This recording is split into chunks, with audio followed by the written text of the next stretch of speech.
Assalamualaikum warahmatullahi wabarakatuh. Shalom, Om Swastiastu, Namo Buddhaya, salam kebajikan, rayu, rayu, rayu. Kembali lagi siang hari ini bersama kami dari Bui Lebah, saya Ratna Irawati dan Pak Muhammad Muslim akan menjumpai teman-teman dengan sharing-sharing terkait masalah penjara, lembaga pemasyarakatan, dan juga kesedihan, di mana kita nanti akan menghubungkan antara kesedihan-kesedihan atau berbagai macam kasus yang ada di penjara, dan kita akan ulas dari sisi kejiwaannya. Selamat siang Pak Muslim. Siang Bu Ana, siang pemirsa. Selamat siang. Salam juga kerahmatan. Iya, amin. Ya. Semoga kita berdua dan juga seluruh rekan-rekan pemirsa dari channel Bui Lebah ini senantiasa dalam keadaan sehat. Amin, amin. Iya. Amin. Pak Muslim. Iya, iya. Beberapa waktu yang lalu, kebetulan kan saya ini tergabung dalam sebuah kelompok tim pelayanan ya Pak ya. Iya. Ya. Jadi beberapa waktu yang lalu kami itu sempat mengunjungi lembaga pemasyarakatan wanita di salah satu kota, gitu. Nah, di sana sambil kita melakukan pelayanan kepada para warga binaan lapas, saya juga mengamati terkait dengan kondisi psikologi maupun kejiwaan dari para WBL ini, warga binaan lapas ini. Sebagian dari mereka ada yang terkesannya itu santai, kayak enggak terlalu tampak gitu ya, enggak terlalu beban, enggak terlalu tampak kesedihannya. Tapi sebagian lagi itu seperti jelas sekali terbaca raut kesedihannya. Dia menyendiri, mojok, terus pandangan mata dan lain sebagainya itu jelas sekali kelihatan kalau dia dalam keadaan sedih yang luar biasa. Ada juga yang saya baca itu walaupun kasus-kasusnya berat, kan di sana berbagai macam kasus Pak ya. Dari yang hukumannya ringan sampai hukumannya mati Pak, hukuman mati. Tapi saya lihat justru dari yang hukuman mati ini saya lihat kok beliaunya itu sudah semakin tenang. Ya walaupun tetap ada harapan ya Pak, dari mati bisa turun menjadi hukuman seumur hidup gitu ya. Tapi saya lihat kondisinya itu beliau justru tenang, enggak yang kelihatan sedih sekali gitu loh Pak gitu. Nah kira-kira itu apa sih Pak yang terjadi kepada mereka? Ibaratnya kan mereka ini sama-sama kena kasus, sama-sama dihukum, tapi kenapa kok yang satu sama yang lainnya itu berbeda penerimaannya gitu loh Pak. Ada yang biasa saja, ada yang sedih, terlalu sedih, ada yang kelihatannya itu sudah posisi tenang, mungkin pasrah ya atau bagaimana gitu. Menurut jenengan bagaimana Pak Muslim? Ya, sebagaimana di permasalahan kehidupan, tidak jauh berbeda sebetulnya. Ada orang yang jam terbang penderitaannya banyak. Ada yang jam penderitaannya sedikit. Demikian juga jam kebahagiaan, jam kesuksesan, jam terbang aneka macam ya, sakit, ekonomi, itu kan punya formula yang menyatu dalam tubuhnya, yang menyatu dalam jiwanya. Nah, orang itu punya sensitivitas terhadap permasalahan tertentu, sama dengan sensitivitas terhadap penyakit. Ada orang yang tahan terhadap hawa dingin, tetapi ada orang yang nggak tahan. Ada orang yang kena debu sedikit sudah batuk-batuk, sesek dan sebagainya, alergi. Lah demikian juga di bidang permasalahan kejiwaan, seperti yang sudah saya pengantar tadi. Orang punya sensitivitas. Ada kena masalah sedikit kacau, sementara yang banyak masalah justru goyang guyu aja. Ada yang kena permasalahan cinta bisa membunuh, akhirnya masuk penjara. Sementara yang produksi masalah cinta aman, aman-aman ya. aja. Ekonomi, Iya. politik, agama, banyak hal yang orang itu punya imunitas terhadap permasalahan-permasalahan itu. Iya. Saya ingin sharing tentang pelajaran yang saya dapat di penjara. Iya. Ya, karena beberapa waktu yang lalu saya dimintai salah satu seorang narapidana titipan yang belum vonis, ketetapan sekian tahun menurut sidang, belum vonis, cuman karena prosesnya ini mundur begitu, sehingga awalnya di tahanan polsek, di tahanan kepolisian, kemudian dititipkan ke lembaga pemasyarakatan karena batas waktunya sudah melampaui. Nah, ini di alam itu ada koneksitas kompetensi. Nah, dia waktu itu katanya dia lucu, Bu, dipikir lucu itu yang nggak lucu ya, dipikir nggak lucu itu ya, ya sepertinya itu kok ya terjadi gitu loh. Ini penjara gitu, Pak, nggak ada yang lucu-lucunya gitu, Pak, penjara itu. Itulah yang sering terjadi itu. Sehingga apa? Ketika saya pertama kali ketemu, karena dia waktu sebelum di penjara itu sering konsul pemirsa. Walaupun beberapa kali untuk permasalahan yang membawakan dia masuk itu sebetulnya dia tidak salah, tapi karena namanya dipakai orang lain untuk urusan bisnis atas namanya, sertifikat dan tanggungannya juga punya dia yang masuk. Kadang-kadang di kehidupan itu begitu, orang melakukan kebaikan masuk penjara. Sementara yang sengaja melakukan perampasan, perampokan, dan pengambilan hak dan sebagainya, dia aman. Nah, ini butuh proses penganalisaan lebih lanjut. Ujung-ujungnya siapa yang salah? Yang salah sebetulnya dirinya sendiri. Betul. Kenapa mau? Kenapa tidak hati-hati? Kenapa terlalu baik dan kenapa lain-lainnya? Dan tidak memikirkan resiko jangka panjangnya. Resiko jangka panjang. Orang terlalu baik itu beresiko, pemirsa. Jadi cukup baik saja. Nah, itu rentetannya panjang, bisa ke jasmani, bisa ke rohani, ke materi dan non materi. Orang terlalu baik gitu. Nah, dia ini kan cukup ya dari sisi materi sebelumnya. Rel es, ya usaha macam-macam lah. Oh, dia punya. Kayak hartanya ini tidak mungkin habis 3 turunan atau lebih mungkin gitu ya. Tapi kenyataannya ya sekarang dia ngalami itu. Nah, dan yang pertama kali ketemu saya di tempat itu, karena untuk masuk kan harus melalui proses beberapa kali proses, dimungkinkan 3 proses baru kita bisa ketemu.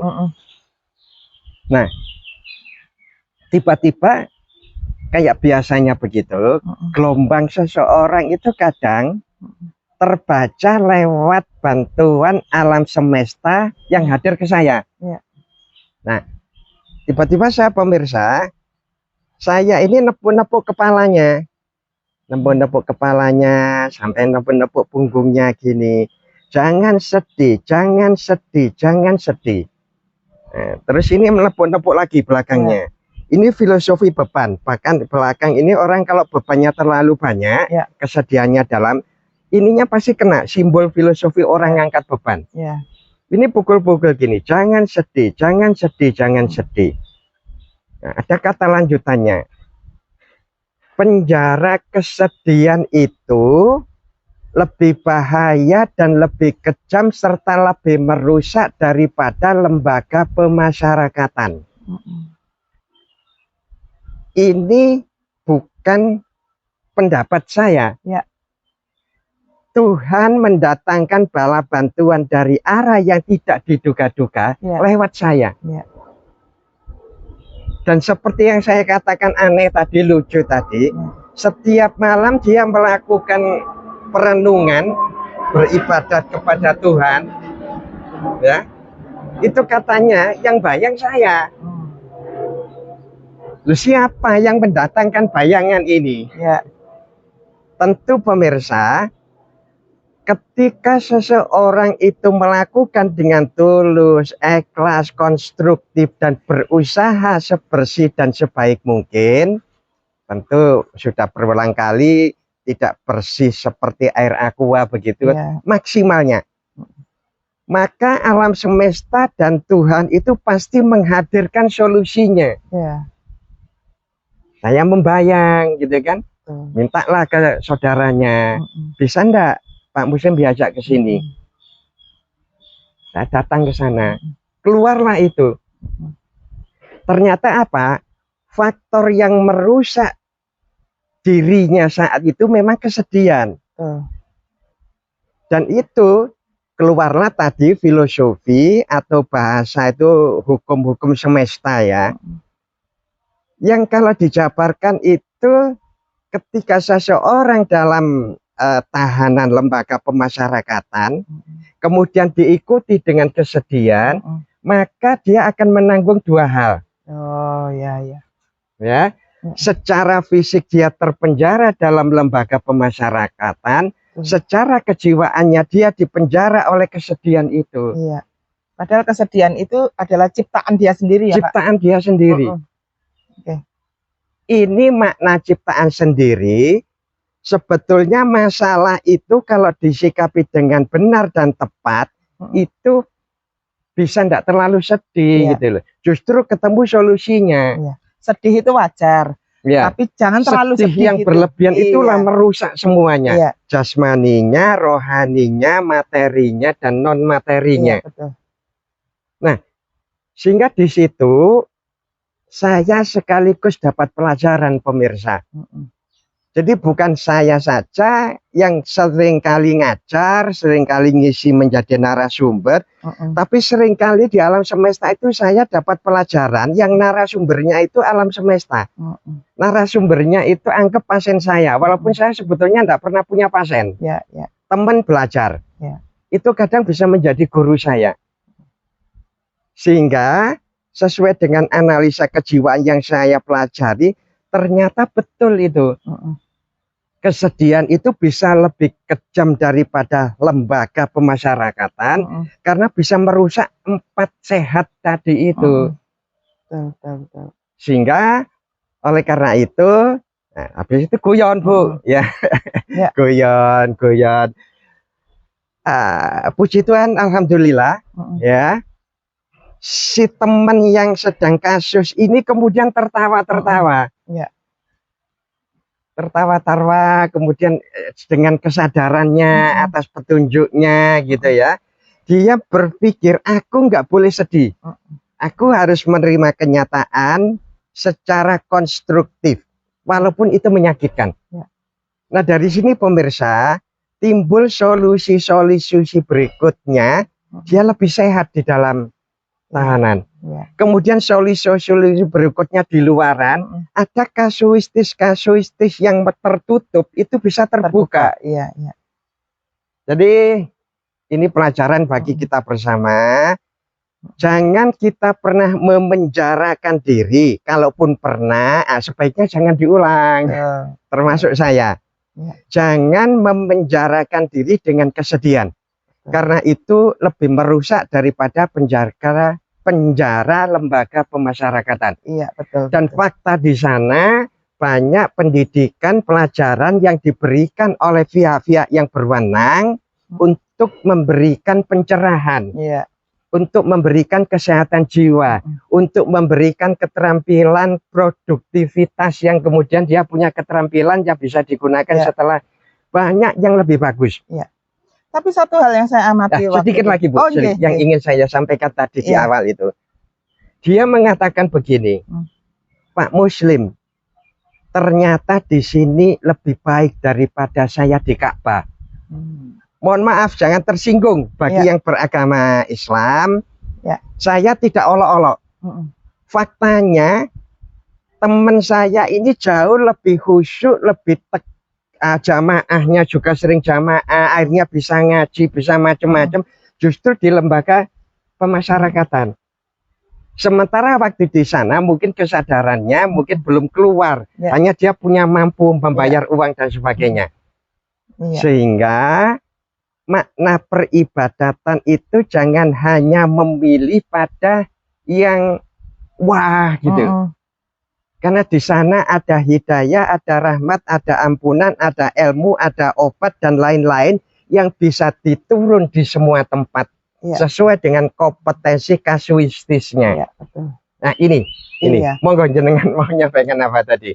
Yang saya amati waktu itu, Pak, ada seorang ibu, dia itu dihukum mati karena sebuah kasus bersama suaminya, Pak. Ya. Dan suaminya sudah dilaksanakan hukuman matinya. Tinggal dia. Tapi saat saya kemarin datang ke sana itu, dia dalam posisi sedang pengurusan untuk menurunkan hukumannya menjadi hukuman seumur hidup. Tapi kalau saya amati wajahnya, Pak, iya.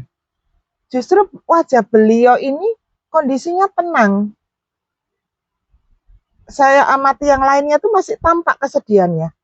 Beliau ini seperti tidak tampak kesedihannya. Iya. Sudah posisi sudah tenang gitu. Nah itu apakah nyali. Ya, berarti apakah beliau sudah mencapai titik kepasrahan yang luar biasa sehingga sudah tidak ada ketakutan apapun atas apa yang akan dihadapi nanti, atau bagaimana, Pak? Ya, sesuai dengan yang saya dapat tadi, ya. Itu berkaitan dengan nyali.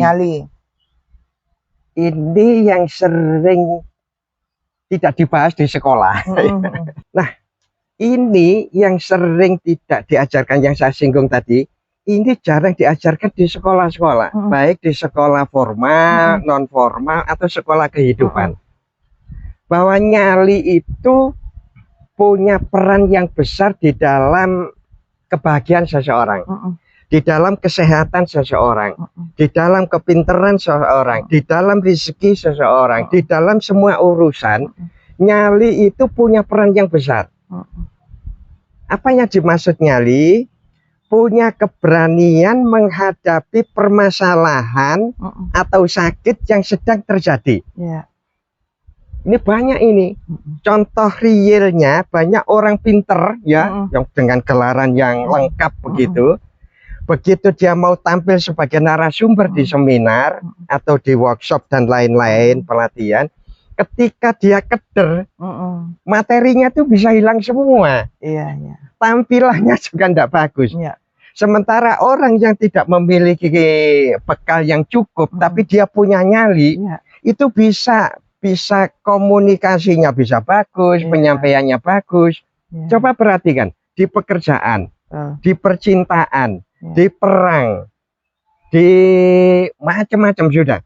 Semua bidang di hidup dan kehidupan itu, orang yang punya nyali itu rata-rata lebih sehat dan lebih berhasil hidupnya. Sehingga apa? Kasus kematian yang kemudian di depan mata turun menjadi remisi seumur hidup dan lain. Karena ibu itu punya nyali. Sehingga melalui pelajaran ini sharing pemirsa. Mari kita sama-sama mencontoh pelajaran dari ibu yang sudah divonis mati itu, tapi dengan nyali yang dia siap. Dia mungkin punya keyakinan yang kuat. Oh, ini yang harus saya tebus, ini harus saya dijalani. Itu bisa lebih mulia daripada orang yang perbuatannya baik banyak tapi tidak punya nyali. Dan tentunya dia sudah sampai pada titik kesadaran bahwa memang saya salah, dan di dalam dia menjalani itu dia menunjukkan itikat baiknya untuk berubah. Sehingga itu bisa sehingga itu bisa menjadi pertimbangan juga dari pihak yang berwenang untuk menurunkan remisi ya Pak ya. Iya. Dan itu kalau dinilai dari tadi gelombang kesemistaannya, itu bagian dari upaya syahidnya. Syahidnya itu meninggal dengan baik. Iya. Karena apa? Dia sudah bernawa itu untuk merubah totalitasnya. Oh iya, betul Pak. Ya. Insya Allah Tuhan itu lebih maha pengampun, lebih maha rahmat, lebih maha bijaksana, lebih maha pandai dan lain-lain. tapi kadang-kadang manusia itu lebih kejam daripada Tuhan. Satu lagi Pak yang mau saya tanyakan, ya. Kenapa ya Pak ya? Seringkali manusia itu merasa bisa bertemu dengan Tuhannya, dekat dengan Tuhannya, itu justru di saat-saat terjepit masalah seperti itu. Nah, kalau saya pikir-pikir loh Pak ya. Karena sing nolong, karena sing nolong. Cuma saya pikir-pikir ya Pak ya, dalam keadaan kita sehat walafiat, kita berkecukupan segala sesuatunya, menurut saya itu justru momentum di mana kita itu harus terus dekat dengan Tuhan, supaya Tuhan itu ibaratnya suatu ketika ingin mencabut sesuatu dari kita itu enggak keterlaluan gitu loh Pak. Iya kan? Kan tetap artinya kita tetap gitu loh, kedekatan kita ini harus kita jaga. Yang itu untuk meminta pertolongan, yang ini untuk menjaga, iya kan? Menjaga supaya Tuhan itu kalau toh sampai ingin menguji kita itu tidak sampai yang keterlaluan gitu loh Pak. Menurut jenengan gimana Pak? Soalnya banyak Pak, banyak itu saya dengar itu ya. Ya seperti yang tadi jenengan sampaikan juga itu dari teman yang dikunjungi di lapas itu, bahwa di lapas ternyata beliau merasa lebih baik ketimbang di Ka'bah. Lah itu kan sebutannya juga sebuah fenomena bahwa pada saat dia sedang mengalami penderitaan yang luar biasa, dia justru bisa merasakan pertemuan dan hubungan yang lebih mesra dengan Tuhannya. Nah, kenapa pada saat-saat sebelumnya, pada saat masih enak-enak semuanya, kok enggak bisa? Itu kesulitannya itu ada di mana Pak sebetulnya? Iya, kepepet Bu. Jadi ada satu hasil penelitian saya ya, pengamatan lah. Karena kalau penelitian itu harus memenuhi kaidah teoritisnya atau saintifiknya. Ini pengamatan gitu aja lah. Ketika seseorang betul-betul kepepet dan dia tidak menyerah, ya, itu justru kemampuannya itu maksimal. Beda sama menyerah. Kalau orang sudah menyerah, kemampuannya sudah tidak punya, sudah. Tinggal yang terjadilah begitu kan. Boleh orang berserah diri, tapi maksimalnya itu harus berupaya dulu. Kenapa orang yang kepepet itu keluar maksimal? Karena itu antara hidup dan matinya. Sehingga dia bisa totalitas kemampuannya itu berupaya maksimal. Begitu yang lain tidak ada, begitu dia sendirian, mau lari kemana lagi? Mau ke setan? Takut. Ya. Dengan cerita-cerita setan yang membahayakan. Demikian juga yang lain-lain, makhluk-makhluk yang lain. Akhirnya orang yang tidak percaya ke Tuhan, karena posisi terjepitnya, posisi tertekannya, mau ndak mau akan mengakui Tuhan. Aku Tuhanmu, aku Tuhanmu. Seakan-akan dia itu terdongkel dari bawah sadarnya bahwa ada yang mengatur semua itu, ada kekuasaan Tuhan. Saya jadi ingat nih Pak. Iya, benar-benar itu Pak. Ini anu ya, analisa psikologi semesta ya, kejiwaan semesta ya. Saya jadi ingat kisah teman saya. Dia mantan napi Pak. Mantan napi. Nah di situ kan ternyata di dalam warga binaan lapas itu kan juga ada organisasinya ya Pak, artinya yang marga binaan biasa, lalu di atasnya itu semacam supervisornya gitu kan, istilahnya tamping gitu ya. Nah kebetulan dia itu ditunjuk sebagai petugas tamping gitu ya, petugas tamping. Saking sibuknya dia itu sampai-sampai dia itu lupa kalau dia tidak punya odol Pak. Mau mandi tidak punya odol, tapi dia tidak punya uang. Saudaranya tidak ada yang datang menjenguk dan lain sebagainya. Padahal semua barang-barang itu harus beli di koperasi di dalam lapas. Bagaimana dia bisa beli kalau dia tidak punya uang? Intinya begitu. Nah, karena besoknya pagi-pagi dia harus sudah mengorganisir warga binaan lapas itu di lapangan. Dia bangun pagi-pagi, dia dalam keadaan udah pasrah karena dia udah jenuh itu dengan apa ya, segala permasalahan yang dia hadapi waktu itu. Dan dia waktu itu tuh belum merasakan kenikmatan hubungannya dengan Tuhan. Akhirnya dia sampai pada titik kepasrahan. Tuhan, terserah. Ibaratnya begitu ya. Iya, iya. Terserah sudah. Itu aku mandi, sikat gigi atau enggak sikat gigi, terserah. Saya sudah enggak punya kemampuan lagi Tuhan. Tapi dia menyebut Tuhan. Saya sudah enggak punya kemampuan lagi, terserah sudah.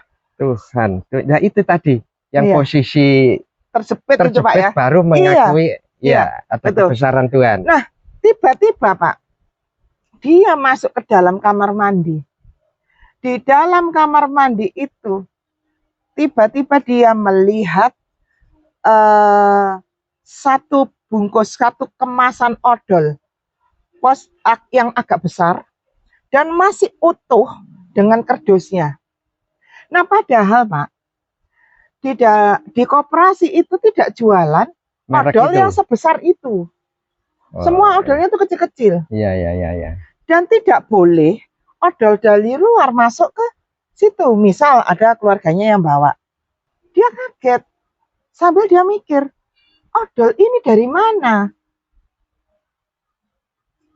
Tidak mungkin ini keluaran dari koperasi. Dan tidak mungkin juga ini datang dari luar. Tapi itu jelas ada di depan mata dia, di dalam kamar mandi. Dan itu bukan kamar mandi petugas loh Pak. Kan dibedakan. Iya, iya, iya. Kamar mandi warga binaan. Iya. Steril lah intinya. Gitu. Jadi di situ akhirnya dia tersadar bahwa Tuhan itu ada dan selalu mendengarkan dia. Hanya karena kasus odol ini Pak. Ya. Tuhan datang pada berbagai macam perantara. Bisa lewat odol, bisa lewat uang, bisa lewat kesembuhan, bisa lewat obat, bisa lewat kegagalan, bisa lewat sakit, dan banyak sekali. Dan itu bisa terjadi di penjara. Di penjara kehidupan, penjara kesedihan, penderitaan, dan lain-lain, sebagaimana kita bahas di depan. Keajaiban Tuhan, campur tangannya Tuhan dalam menatah tidak hanya odol, itu sangat mungkin terjadi. Jadi kesimpulan daripada apa yang kita diskusikan menjadi obat, imun, gizi, jangan pernah menyerah. Karena begitu menyerah, kemampuan kita mestinya menurun, bisa maksimal. Menurun. Nol, bisa negatif. Yang pertama, jangan menyerah dalam hidup dan kehidupan dan permasalahan dan penyakit. Betul. Harus tetap semangat gitu ya Pak ya. Yang kedua, yang kedua, jangan pernah memenjarakan diri dengan kesedihan di dalam hidup. Penderitaan, nolongso yang berlebihan, seakan-akan tidak ada orang yang memperhatikan, seakan-akan ada orang tidak ada, Tuhan tidak adil dan sebagainya. Hal yang mendasar dua ini pemirsa, jangan pernah menyerah dan jangan pernah memenjarakan diri dengan kesedihan dan penderitaan, kegagalan dan lain-lain. Betul. Ini hal yang mendasar di dalam menghadapi kehidupan dan hidup dan kehidupan. Yang ketiga, punya nyali. Jangan pernah lupa punya nyali. Punya keberanian yang terkonstruktif. Artinya apa? Keberanian yang sudah ditimbang-timbang kemanfaatan dan kerugiannya. Harus punya nyali menjalaninya. Boleh konsul ke berbagai macam ahli agama, ahli psikologi, ahli ekonomi, ahli macam-macamnya. Tetapi harus punya nyali menjalaninya. Yang penting nawaitunya untuk kebaikan. Nah ini insya Allah matinya mati baik. Ya memang ya Pak ya, kadang tuh orang itu terlalu menikmati penderitaannya, sehingga dia itu tidak sadar sudah memenjarakan dirinya atas kesedihan itu tadi. Terus setelah dia menikmati, dia itu semakin ngelokro istilahnya, semakin kayak nggak ada loyo, semangat, loyo, dan ada lain sebagainya. kekuatan gitu ya. Akhirnya alih-alih dia punya nyali, yang terjadi malah bunuh diri, Pak ya, karena dia semakin drop. Iya, Iya, betul. Bunuh diri langsung dan bunuh diri tidak langsung. Iya, Bunuh diri lewat tidak penyakit langsung misal, itu ya. lewat penyakit, sistem tubuhnya degeneratif organnya lebih cepat. Iya, betul. Berarti itu sebetulnya sesuatu yang bisa kita ilmiahkan ya Pak ya, alurnya itu ya. Gitu Insya Allah di alam ini sebetulnya ada jawabnya. Berarti, selama tidak menyerah, tidak putus harap pada pertolongan alam semesta dan Tuhan. Berarti kan sebetulnya manusia itu tidak mungkin juga manusia itu menghadapi sebuah masalah itu tanpa melewati fase kesedihan. Tapi fase kesedihan itu harus ada batas gitu ya Pak ya. Harus ada batas. Nah, setelah kita sampai di batas itu, kita harus membulatkan tekad bahwa sudah cukup kesedihan saya sampai saat ini, sampai di sini saja, dan selanjutnya saya akan mulai menghadapi permasalahan saya dengan nyali, dengan upaya sekuat tenaga. Nah, dari situ insya Allah semua solusi-solusi mulai berdatangan ya Pak ya. Iya. Jadi jangan nunggu terpenjara oleh kesedihan, sebelum masuk penjara kesedihan dibuang detail. Betul. Belenggu-belenggunya ini. Iya. Kira-kira itu. Luar biasa sekali Pak Muslim. Jadi sebetulnya itu banyak hal yang bisa kita ulas dari pengamatan-pengamatan kita sehari-hari, kejadian-kejadian di alam semesta, baik yang terjadi pada manusianya maupun terjadi pada fenomena-fenomena alam yang lain ya Pak. Alam dan isi serta permasalahannya. Iya, betul. Jadi para pemirsa, mari kita jadikan permasalahan-permasalahan kita itu sebagai pelajaran. Dan kita jadikan pelajaran itu adalah modal untuk kebangkitan kita yang lebih baik lagi. Dan jangan nikmati kesedihan atas permasalahan kita itu justru untuk semakin menghancurkan diri kita. Amin. Iya. Saya dan Pak Muhammad Muslim siang hari ini cukup senang ya bisa membawakan materi ini yang sebetulnya kelihatannya simpel, tapi ini sangat mendasar dan sering terjadi kepada manusia. Jadi kita tuh berharap kita semua nantinya tuh ke depan akan lebih kuat secara mental di dalam menghadapi permasalahan apapun dan tidak gampang menyerah ya Pak Muslim. Iya. Termasuk banyak terjadi penjara cinta. Iya, betul. Nanti kita bahas materi virus cinta ya Pak ya. Iya. Terima kasih untuk para pemirsa channel Bui Lebah. Kami menerima kritik dan saran secara terbuka. Silahkan chat di kolom komentar, dan bagi yang menginginkan buku Bui Lebah buat lebih baik, silahkan chat di kolom komentar dan akan admin balas untuk kelanjutannya. Terima kasih sudah menonton channel Bui Lebah. Assalamualaikum warahmatullahi wabarakatuh.